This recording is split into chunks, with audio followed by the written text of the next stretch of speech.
چہرہ نہیں ہے۔ اب یہاں سے آپ اندازہ لگا سکتے ہیں کہ بیرسٹر گوہر کس کے بندے ہیں، یہ پی ٹی آئی کے بندے نہیں ہیں۔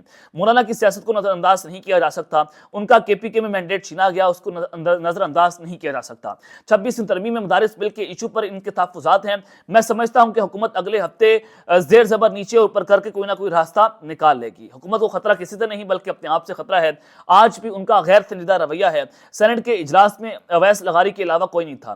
اگر آپ MQM, PTI اور بی اے پی، مولانا اور اے این پی کے اراکین اسمبلی اور سینیٹر سب سٹیک ہولڈرز ہیں، اگر آپ ان سب کو بٹھائیں گے نہیں تو میں اس بات کے خلاف ہوں کہ اندر جا کر اسٹیبلشمنٹ سے ہاتھ پاؤں پڑتے ہیں، باہر آ کر یہ لوگ جو ہیں وہ گالی نہ دیں۔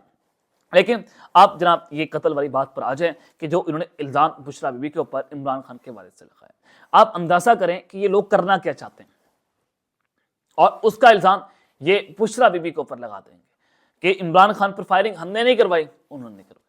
ارشد شریف شہید ہم نے نہیں کروایا، خان نے کروایا۔ مراد سعید، عمران خان اور بشرا بی، میں نے آپ کو اپنے پچھلے ولاگ میں بھی بتایا کہ یہ تین نشانے کے اوپر اس وقت موجود ہیں۔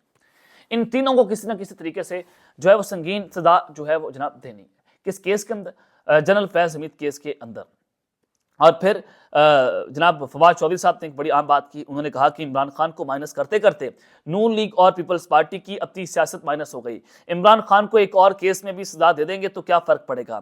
2 سالوں میں عمران خان کا متبادل آپ پیدا نہیں کر سکے۔ انہوں نے کہا کہ 1990 کی دہائی میں صدر، وزیر اعظم اور آرمی چیف کا ایک ٹرائکا تھا، پھر ایک وقت آیا جب چیف جسٹس نے صدر کی جگہ لے لی، اب ایک ٹرائکا ہے، وہ ٹرائکا حکومت اور اسٹیبلشمنٹ اور عمران خان کا ہے۔ یہ ٹرائکا جب فریم ورک میں چلا تو ملک کی ترقی کی، اس کے برعکس ملک نہیں چلا۔ حکومت نے فیصلہ کرنا ہے کہ معاملات کو الجھانا ہے، سلجھانا ہے۔ عمران خان کا آپ ان کو مائنس کرتے کچھ نہیں کر سکتے۔ جوڈیشری مائنس ہو گئی، اس وقت کوئی میکانزم نہیں ہے۔ 2018 اور 1988 کے الیکشن میں کوئی فرق نہیں تھا، لیکن 2024 کے الیکشن میں فرق تھا۔ یہ جناب جو ہے وہ فیصل جناب فواد چودھری صاحب نے باتیں کی کہ اس وقت یہ جو ہے وہ صورتحال ہے، لیکن عمران خان صاحب بھی بھرپور طریقے سے جناب پھٹ پڑے ہیں۔ بند کمروں کے اندر جو ہے وہ اس وقت کیا صورتحال ہے۔ جناب عمران خان صاحب نے کہا کہ ہم اداروں سے کہتے ہیں، یا آرمی چیف سے انہوں نے یہ درخواست کی ہے کہ ہم اداروں سے کہتے ہیں کہ جو لوگ عوام اور فوج کو آمنے سامنے لانے کا کام کر رہے ہیں انہیں پہچانے اور روکیں، ہم اپنے ملک کو ٹوٹنے نہیں دیں گے۔ اب کون لوگ کام کر رہے ہیں؟ یہ جو حکومت چاہتی ہے، حکومت فوج اور عوام کو ایک دوسرے کے آمنے سامنے لانے کی کوشش کر رہی ہے کہ پھٹا پڑے، سول وار لانا کرے شروع ہو جائے، اور اس کا سب سے بڑا بینیفیشری کون ہوگا؟ حکومت ہوگی کہ یہ 9 مئی کی پردے کی آڑ میں چھپ کر انہوں نے غلط بریفنگز دے کر اسٹیبلشمنٹ کو، اداروں کو جناب اپنے لیے ایک پورا ماحول بنانے کی جو ہے کوشش کی۔ پھر عمران خان نے کہا کہ جنرل ڈائر کا قتل جو قتل عام انہوں نے کیا تھا وہ 100 سال بعد بھی منظر عام پر آیا تھا۔ اس وقت نہ کیمرے تھے نہ میڈیا تھا۔ اب ثانیہ 26 نومبر کوئی نہیں بھولے گا، سب سامنے آ جائے گا۔ پھر عمران خان صاحب جو ہیں جب کمرہ عدالت کے اندر آئے، وہ روسٹرم پر آئے، توشہ خانہ 2 کیس کی سماعت ہو رہی تھی۔ اب اسپیشل جج ہیں جج شاہ رخ ارجمن صاحب، خان صاحب نے ان کو مبارکباد دی کہ جج صاحب مبارک ہو، آپ کی پروموشن ہو گئی۔ اب جج صاحب کے جو ہے ان کی ظاہر ہے جج صاحب نے کوئی اتنا خاص اس کے اوپر رد عمل نہیں دیا۔ وہاں کھڑے پاکستان تحریک انصاف کے جو وکلا تھے وہ بہت حیران تھے کہ جج صاحب کی اس پروموشن کے حوالے سے خان صاحب کو کیسے پتہ ہے۔ تو پھر عمران خان نے بتایا کہ میں نے آج اخبار میں پڑھا، پھر شام کو خبر آئی کہ اسلام آباد ہائی کورٹ چیف جسٹس عامر فاروق نے 2 نام جوڈیشل کمیشن کو بھجوا دیے ہیں، ان میں سے ایک جج جو ہے وہ شاہ رخ ارجمن کا بھی ہے۔ یعنی کہ عمران خان کو سزا دینے والے ججز جو ہیں ان کی پروموشن ہونا اس وقت جناب شروع ہو چکی ہے۔ اب آپ اس پوری سچویشن کے بعد اندازہ لگائیں کہ اس وقت ملک کے اندر دوبارہ سے زبان بندی جو ہے کی جا رہی ہے۔ آپ نے وہ سنا ہوگا کہ تو یہیں ہار گیا ہے میرے بزدل دشمن، مجھ سے تنہا کے مقابل تیرا لشکر نکلا۔ آج ہم مار کھا رہے ہیں، کل آپ کو مار کھانا پڑے گی۔ آج ہمارے گھروں میں آپ نے آگ لگائی ہوئی ہے، کل کو آپ کے گھر کے اندر بھی آگ لگے گی۔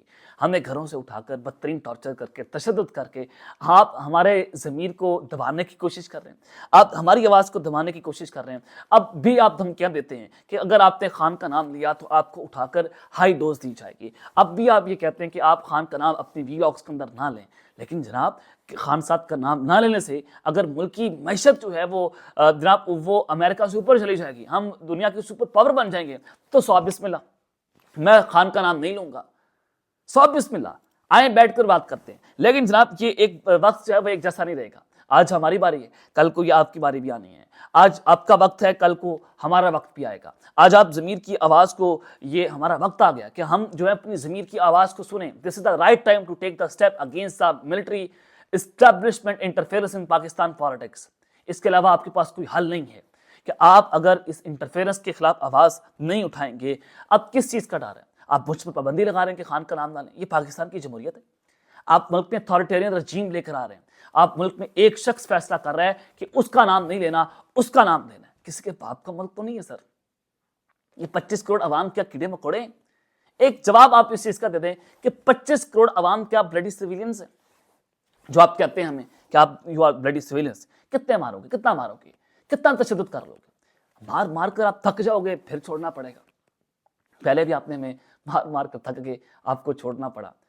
اب آپ جس جنریشن سے پنگا لے بیٹھے ہیں, اس جنریشن نے 20-30 سال ووٹ دینے, اور وہ اس ظلم کے خلاف اگلے 20-30 سال ووٹ دے گی. آپ اس کا کچھ نہیں بگاڑ سکتے.